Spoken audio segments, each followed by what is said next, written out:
Why did you become a recording artist? First of all, it's in my blood. My whole family sings, like on my dad's side. And on my mom's side, some musicians and stuff, so everybody had something to do with music. As far as like church, we grew up in church. I sung in the choir, quartet groups. I think that was something I just had to do. Like, that was just naturally installed in me. But, wait, what was the question again? I went off topic. Oh, no, I was asking you why did you become a recording artist? Yeah, and then once I got older, I started going through stuff, and that's when I started writing, and it sounds good when I sing about my little situations. So, like, that's what I want to do. I'm gonna keep doing that. Plus, I just like to be an entertainer. So, Define situations. For example, I have a tape out now called Hate, Sex, Love, and that's basically about heartbreak, being led on, just life situations, what you go through with males or whoever you're in a relationship with, or just life period. It don't even have to be about relationships. It could be about my son. You know, that's what music is. You just jot down how you feel. And this is stuff that you personally experienced, or? Yes. Okay. Yeah. Because I know sometimes people can make songs about other people's experiences through their own eyes. Yeah. Things of that nature. How honest were the lyrics on that particular project there? I meant every last word, and every last word on every last song had something to do with somebody. From, give me a song. In My Feelings. That's one of the songs. I wrote that about my child's father. And basically telling him, you know, this is what you did. You got me in my feelings, and you chose other people over me, so that's where you stand at. So, you feel me? If you hear the song, that's what it's about. Has he heard the song? He loves the song. It's his favorite song. Any song that's about him is his favorite song. Wide Open. I wrote that I recorded that when I was 4 months pregnant with my son. So. Intro, Better was about him, telling him he could do better. Okay. So, basically talking about who he was with. She alright, but she ain't me. Could have did better. But, yeah. All these songs are on that tape that you're referencing here? Mm-hmm. So how does this work? Do you make the music and you send it to him before you actually put it out and release it? Yeah. No. He had asked me for it though, like, he was like, hey, send me your music. I probably won't send it. It's like you got a secret to hold. So I'm assuming here you release the project and then get some sort of reaction from him? Mm-hmm.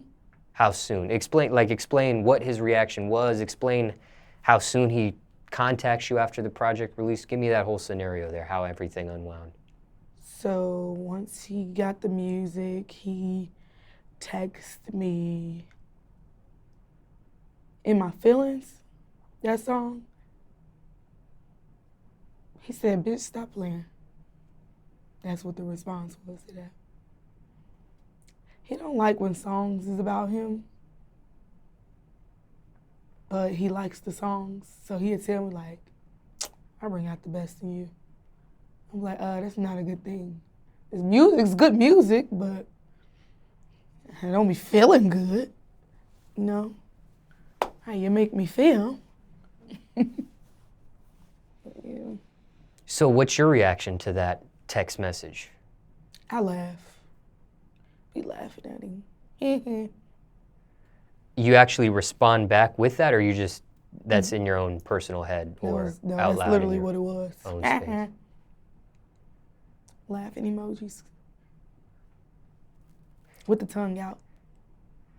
And what does that do for you? Does that make you feel good? Does that give you some sort of other feeling if it's not a good feeling? With those songs? Do you make the music also for a reaction from him? Do you want him to hear this? Is this? That's where I was getting to.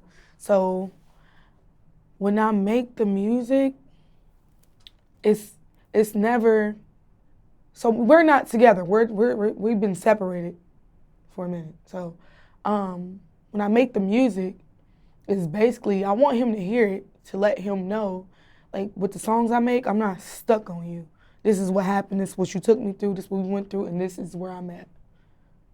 And all the songs is like that. It's never all my heart broke and I'm staying there. No, nigga, thank you. Now this is what we about to do. New chapter. So, or I found better, you know.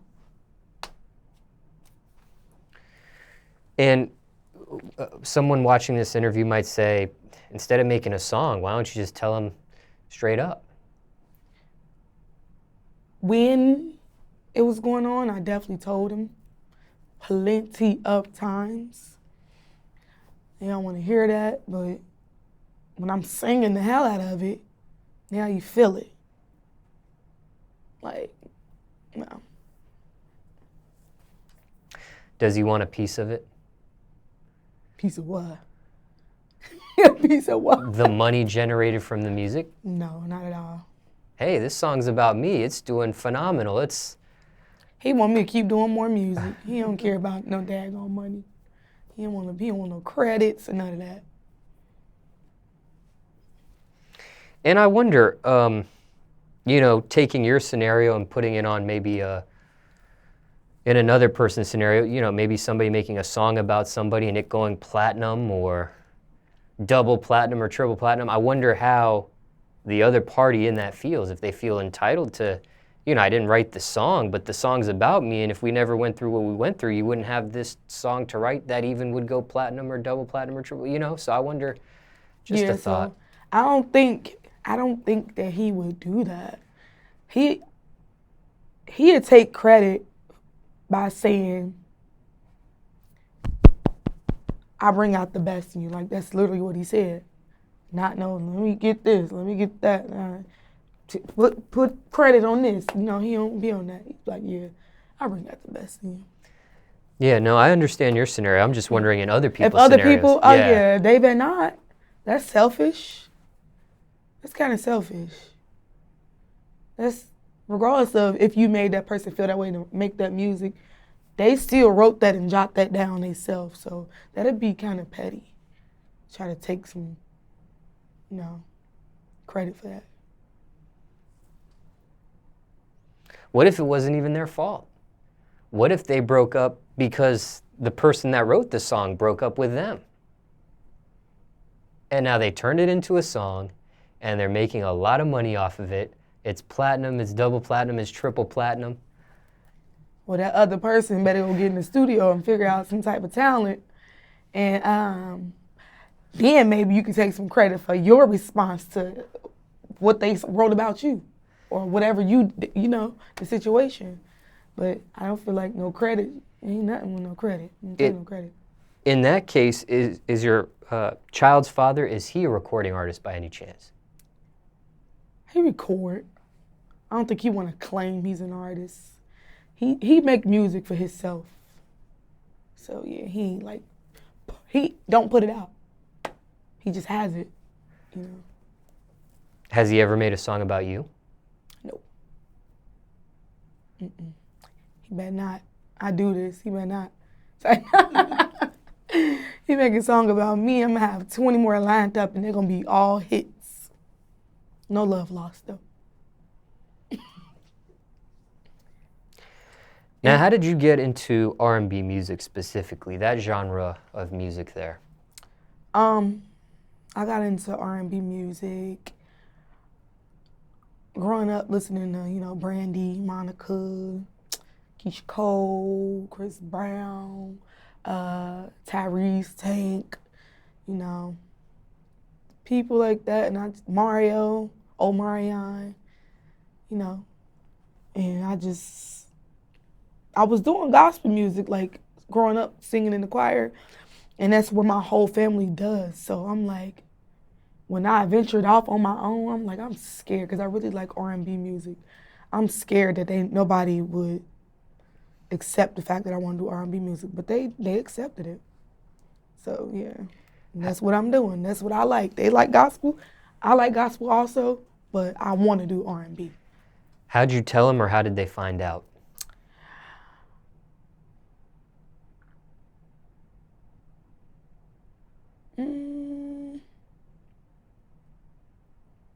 They heard it.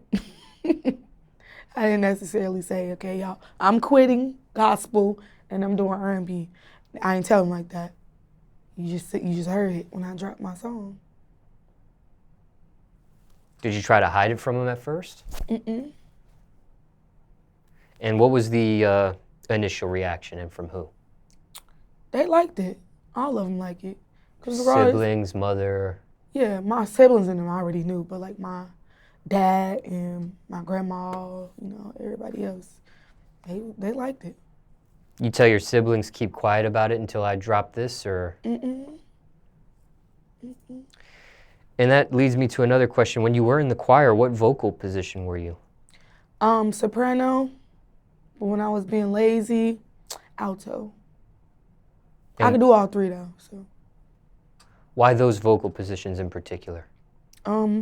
My tone, like I talk, but like I got a deep voice now, but I really can sing high.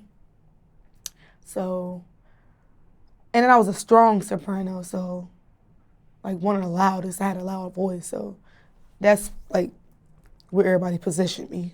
Like, nope, you doing soprano. Do you do chorus in school as well? Do you do chorus in school as well, or? Mm-mm. Sometimes there's a chorus class in schools. No, I didn't. They didn't have one, or you just didn't want to do it? I think it would be an elective. They had one. I just didn't do it. Why not? They were doing notes. You're singing. They were like learning notes and stuff, and like piano and stuff like that. Like it was a music class. But it wasn't the music class that I would want to be in.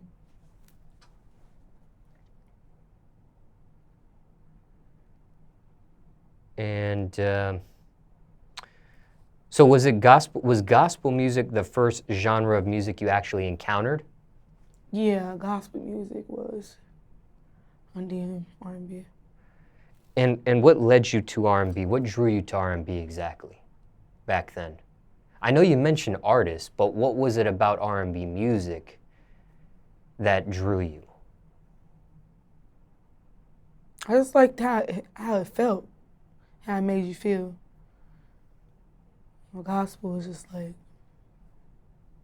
it's gospel, you giving praises, singing. But with that, it's like R&B was about everything. And then it just make you feel different. Make you happy. Might make you sad. Might make you want to dance. It's music, period. Have sex. You left that one out. I didn't want to go there, but yeah, Hate, Sex, Love is the title of my project. So make sure y'all go cop Zoo if y'all want to do what it do, Zoo is do it music. That's what I call that. Was there any worry about the sex word in that title for you? No. you know, the interviews. So I try to like not go too wild with my words. I don't want to seem like this little freak, even though. So was that the title from the jump, or was that like a clout chasing title, to use that word in the title of the project, or? I wasn't no clout chasing. It's, if you hear the songs, I got sex songs. I just try to dumb it down for the interview. I didn't want to do too much, like talk about, unless you want to talk about that kind of stuff. I don't know. You know, let me know if you want to talk about sex. We can talk about it. Well, yeah, we're talking a little bit about it now. Okay, well, there we go. So Zoo, I have a song called Zoo. Oh, you're really getting into it. Yeah. I was just more so sticking on the title there. Okay, well, there we go. Okay, I was gonna get into it. But now there might be some people wondering, what's up with Zoo?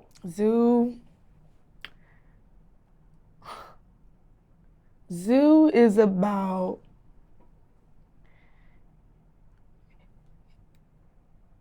they not sexing you. You sexing them. You doing them. You tell them, sit down, be quiet. Finna go through this little jungle real quick. Yeah. Any reaction from your child's father to that song? Yeah, it wasn't about him. So he ain't say nothing about it. He liked it though. He said I like it, but he ain't really give too much. How he gave with In My Feelings and Wide Open. So yeah, he ain't really too much to speak on that. So is putting a song like that on the tape, is that like some get back to him in some sort of fashion, or some? Nope, they ain't had nothing to do with him. That was for me.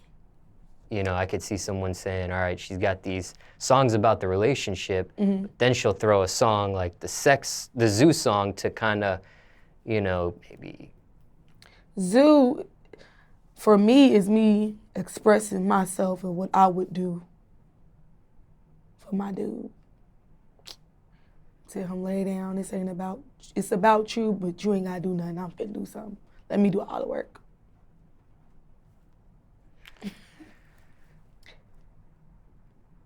Did your mother hear that song? My mom, it's bothering.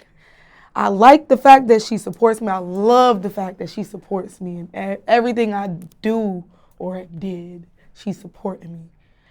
But when my mom is going around singing all the nasty lyrics that I wrote, and she sings them, like really sings them, like, I'd be like, Mom, don't sing that around me.